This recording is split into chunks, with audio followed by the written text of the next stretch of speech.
દ્રશ્યોમાં દેખાતા આ ધાડ લૂંટના આરોપીએ વર્ષ 2013ના વર્ષમાં 13 વર્ષ પહેલા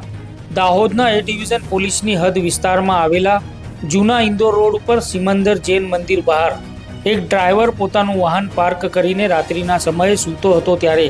આ મધ્યપ્રદેશનો રહેવાસી ફાધર પાંગુ મેળા તેના 5 સાગરીતો સાથે આવી અને ડ્રાઈવરને રાત્રિના સમયે માર મારી તેની પાસેથી લૂંટ ચલાવી ભાગી ગયા હતા। જ્યારે પોલીસે જે તે સમયે તેના 5 સાગરીતોને ઝડપી જેલ ભેગા કર્યા હતા, પરંતુ 13 વર્ષ બાદ આજે ઝડપાયેલો રાણાપુર ઝાબુઆ મધ્યપ્રદેશનો રહેવાસી ફાધર પાંગુ મેળા પોલીસને અંધારામાં રાખી ભાગતો ફરતો હતો। જ્યારે આ ગુજરાતના દેવભૂમિ દ્વારકા જિલ્લાના ખંભાળિયા તાલુકામાં પોતાની ઓળખ છુપાવી રહેતો હોવાની બાતમી દાહોદની એસઓજી પોલીસને મળી હતી અને જિલ્લા પોલીસ વડાના માર્ગદર્શન અનુસાર દાહોદ એસઓજી પોલીસની ટીમ દેવભૂમિ દ્વારકાના ખંભાળિયા તાલુકાના સિંહણ આહેર ગામે પહોંચી હતી। ત્યાં વાડી વિસ્તારમાં ફાધર મેળા તેનું નામ દેવાભાઈ રાખી અને મજૂરી કામ કરતો હતો, જેથી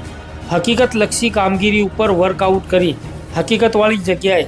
એસઓજી શાખાના પોલીસ કર્મચારીઓ પહોંચ્યા હતા, જ્યાં આ આરોપીએ વેશ પલટો કર્યો હતો તેમજ પોલીસના જવાનોએ પણ વેશ પલટો કર્યો હતો, જેમાં છકડાના રિક્ષાના ડ્રાઈવર તરીકે રાકેશભાઈ વસનાભાઈ, સુનિલકુમાર મથુરભાઈ તથા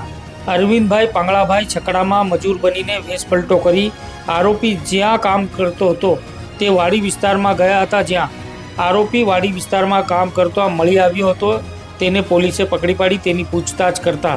પોતે પ્રથમ દેવાભાઈ નામ જણાવતો હતો, જેથી તેનો ફોટોગ્રાફ ખાનગી બાતમીદારને બતાવી વેરીફાઈ કરાવતા આ ઝડપાયેલો ફાધરભાઈ મેળા જોવાનું જણાવતા તેની યુક્તિ પ્રયુક્તિથી પોલીસ દ્વારા પૂછપરછ કરતા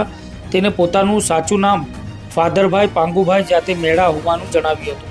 જેથી તેને ઝડપી પાડી કાયદેસરની કાર્યવાહી કરવામાં આવી છે। ત્યારે દાહોદ શહેરમાં 13 વર્ષ અગાઉ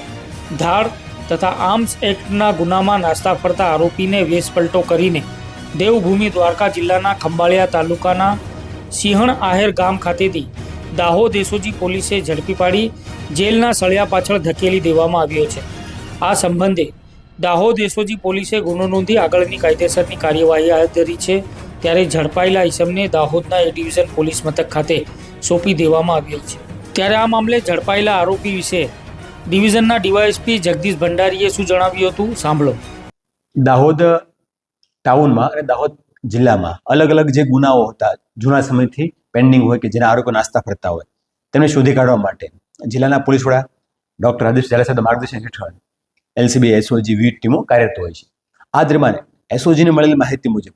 2013ની સાલમાં દાહોદના એ ડિવિઝન પોસ્ટમાં એક ધાડનો ગુનો દાખલ થયો હતો, જેમાં હથિયારનો ઉપયોગ થયો હતો, આર્મ્સ એક્ટ વિથ ધાડનો ગુનો। જે ગુનાનો આરોપી હતો એ લગભગ 13 વર્ષથી નાસ્તો ફરતો હતો, જેઓની માહિતી મળતા દ્વારકાના ખંભાળિયા તાલુકામાં હોય તેવું જણાયું હતું। એસઓજીની ટીમ દ્વારા જગ્યા ઉપર જઈ અને પોતે મજૂરનો વેશ ધારણ કરી કે છકડાનો ઉપયોગ કરી અને છેક સુધી પહોંચ્યા હતા અને પૂરતી વિસ્તાર પર રેકી કરી અને આખો વિસ્તાર છાનબીન કરીને એમાંથી વ્યક્તિ ડાઉટફુલ લાગતા તેમની ગહન પૂછતાછ કરતા તે વ્યક્તિ પોતે 2013ની અંદર ધાડમાં સંડોવાયેલો હોય અને પોતે પોતાનું નામ બદલાવી દેવાભાઈ નામ રાખી અને પોતે નાસ્તો ફરતો હોય ને ત્યાં મજૂરી કામ કરતો હોવાનું જણાવ્યું હતું, જેનો એમની ધરપકડ કરવામાં આવી છે। વ્યક્તિનું મૂળ નામ છે ફાધરભાઈ પાંગુભાઈ મેળા, કે જે 2013ની સાલમાં ધાડ અને આર્મ્સના ગુનામાં સંડોવાયેલો છે। આમ એસઓજીને 13 વર્ષથી નાસ્તા ફરતા આરોપીને પકડી પાડવામાં સફળતા મળી છે।